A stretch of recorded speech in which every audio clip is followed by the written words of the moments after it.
What's up, guys? Ace here, bring you guys a review of Sword Art Online Alicization War of Underworld Episode 18 Memories. If you guys haven't seen the last episode, make sure to check it out, because this episode, we're in for a big one. We're in for a few big ones, actually. Honestly, this was particularly kind of interesting for me.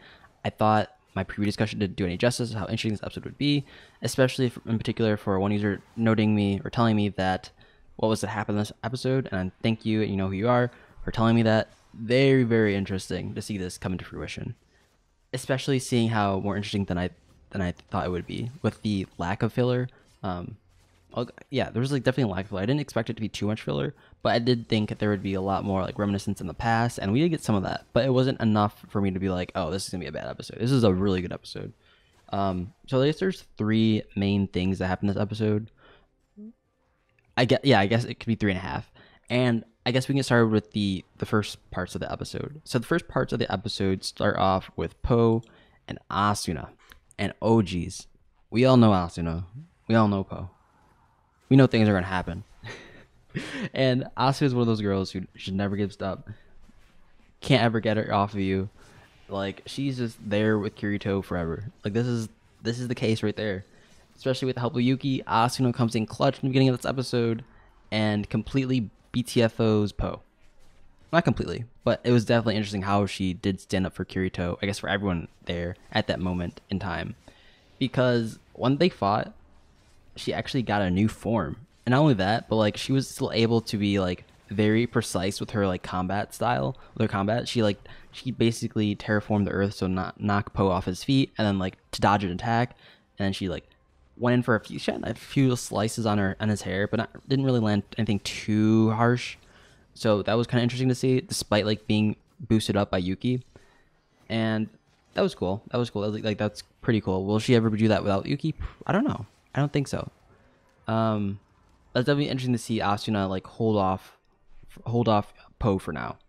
And we do get a little dialogue onto exactly what Po's plan is, because it seemed for the most part Po just sort of came in here and just I don't know, wants to do Po stuff, which is generic evil dude stuff.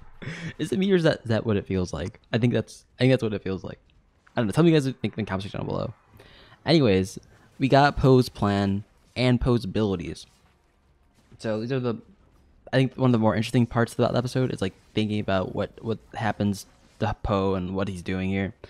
And essentially, okay, let's talk about his power first. So from what we can tell, and what Po's said, is that essentially whenever he causes havoc / chaos, any sort of destructive chaotic thing, he can get stronger. His meat cleaver just gets bigger. He gets more powerful. And that was interesting, because in the previous episode I kind of wondered, why exactly did he send his troops to fight each other? That was a little weird. If you're on the same team, why would you want them to be fighting each other? Everyone was supposed to be against Kirito and the Japanese people of the server, right?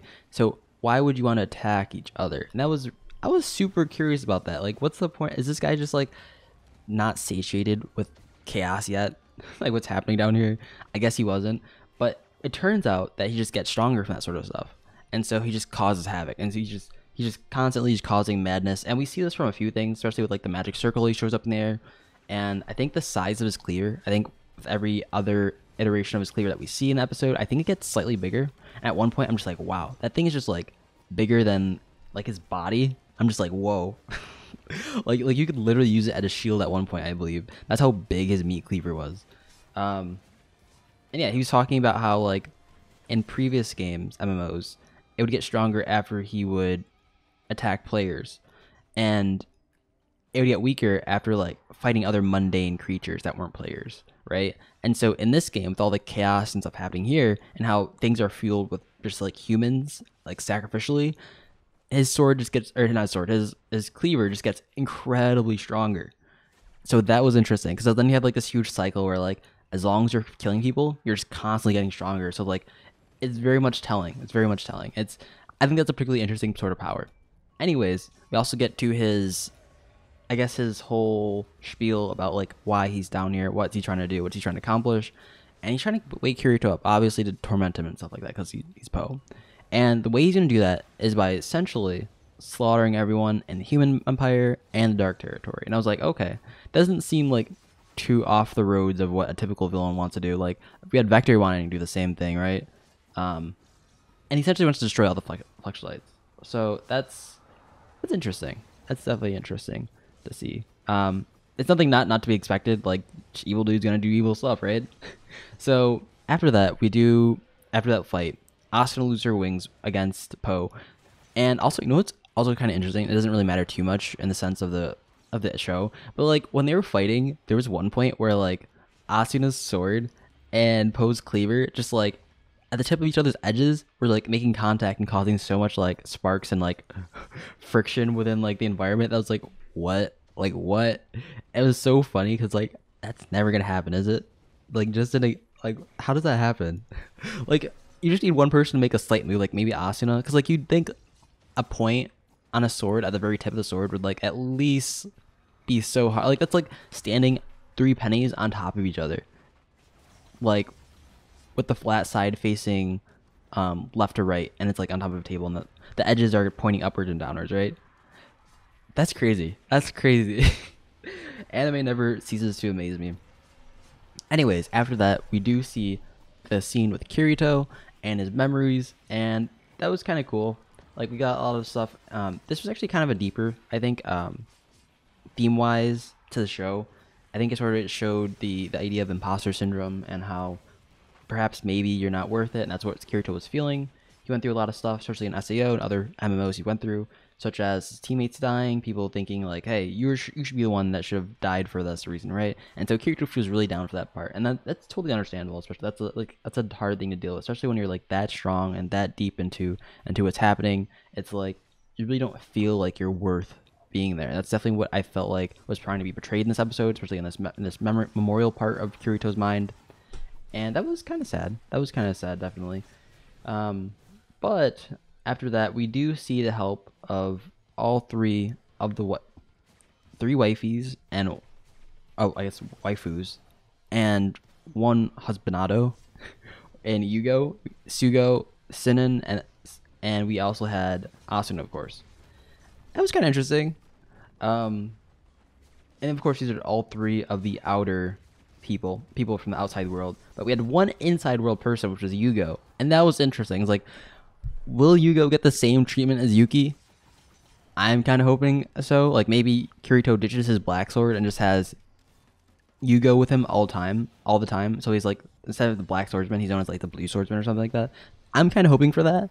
Maybe that happens. I don't know. Like, why else would he show up in their memories? Because he needed 1 more person to wake up, and there's the 3 of the outer girls from the outside, the real world. Then there's Hugo. That was kind of interesting. Yeah, I'm hoping he gets the Yuki treatment. I don't know. What do you guys think about that? Would you guys be fine with the Yuki treatment of Hugo? I would. I totally would. Hugo's sick. Anyways, he wakes up after this, and we get to see a fight with Kirito and Poe. He wakes up and saves the day. He's got a shield protecting people. He freezes everyone with the perfect weapon control. Of course, doesn't kill any of his allies or hit any of his allies, and that was sweet. Hits Poe. Poe breaks out of it, however, but he saves his teammates. He saves Asuna and everyone by her, I believe. That was sweet. Like he still got it. Like despite all the power that Poe's drained out from people around him, he wakes up and he still got it. He still got it, boys. Honestly, I'm definitely kind of hoping for this to be. I don't want to say a slow burn. Like I'm definitely hoping to see the effects of Kirito not actually playing or doing anything in the season thus far. Like I think it would be kind of weird to see Kirito just being able to beat Poe so easily, despite Poe being able to like build up so much power, right? Or is Kirito? Do you guys think Kirito should still be able to beat Poe at this moment? I don't know. I think that'd be kind of weird for the most part, but I don't know. I don't know about that. But yeah, so they start the fight, and that was basically all we got from there. Like then we cut the cutscene, and that was that. That was the episode. It was a pretty sick episode. It was very sweet. Yeah, tell me what you think about the episode. Like that's generally the full episode. like the idea that Yuki is only going to be like there to like in the minds of Asuna, I guess thus far, is kind of disappointing. Like I was kind of hoping for Yuki to be there too. But yeah, there's only a decent episode. But yeah, other than that, guys, somebody's think about the episode in the caption down below. Make sure you guys go see the episode if you haven't seen it already. Actually, I don't know why you're watching this if you haven't seen the episode. But yeah, sick episode. Sick 100%. Kirito protect, but he also attack. But more importantly, he's finally back, boys.